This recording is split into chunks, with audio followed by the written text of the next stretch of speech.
Hello, welcome to Tech Topic 36 episode. We are giving you 3 tips in 10 minutes. We are 3 independent expertise, so listen and implement the tips for yourselves. Okay, sorry, my light is gone. It's a Google light. Just the live stream. I hope I didn't touch anything. So, Peggy, please start with your tip this week.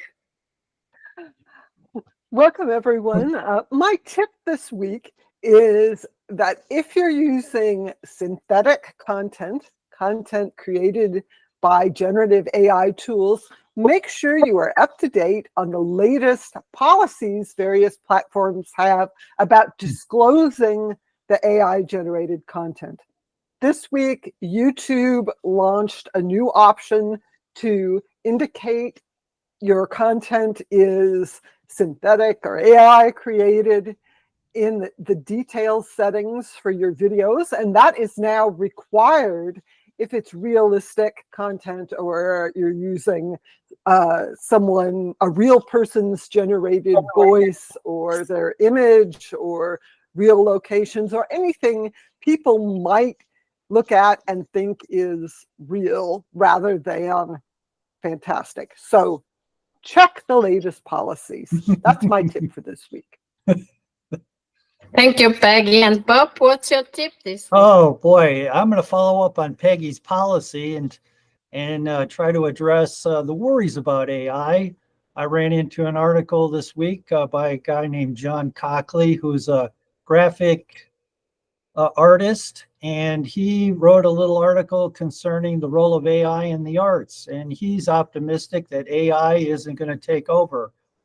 And why? He went to an art show in Paris for the artist Mark Rothko, who is a Latvian, and Rothko had a career spanning 46 years in which he first started drawing people, then landscapes, then he did abstract colors and irregular paintings.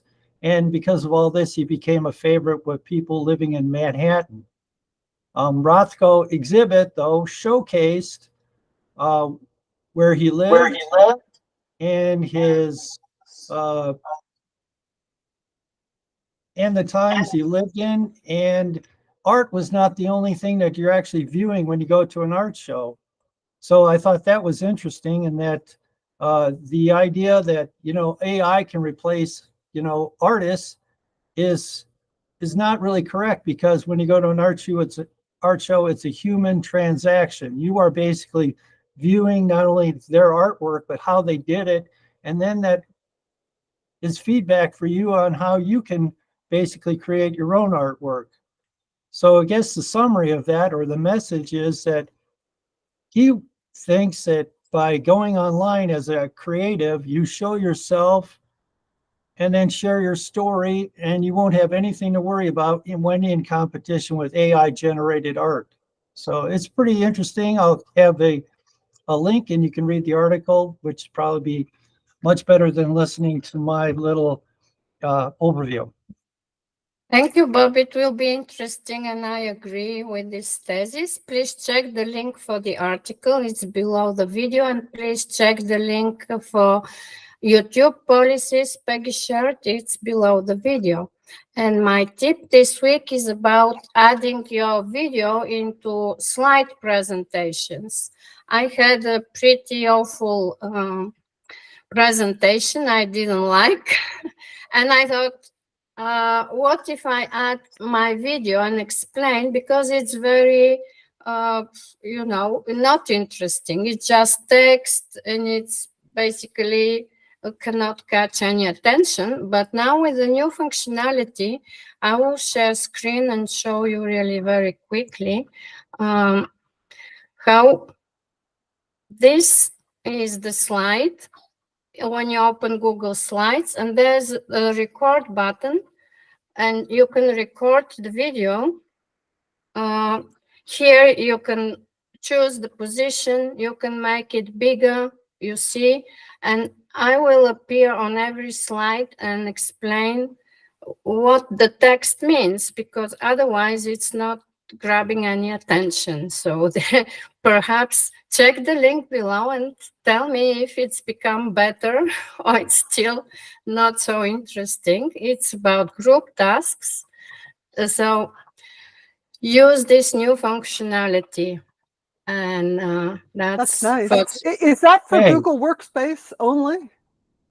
I have to add the information below the video because I was kind of excited to save this slide. I put 1 hour work and finally I didn't like it, but now I will check the answer to your question. You know, I have only work accounts, so I have to check if it's only for work or it can be. I think it's available to everyone. Oh, that'd be great. That looks like a Very total, cool. really cool tool. Yes, it's like Hogwarts. Yeah. Speaking Hogwarts, like the magical school, and then you can make those slides vivid and really mean something to people who read it. Thank you everyone for watching us. We will be back with another new 3 tips on 7th of April.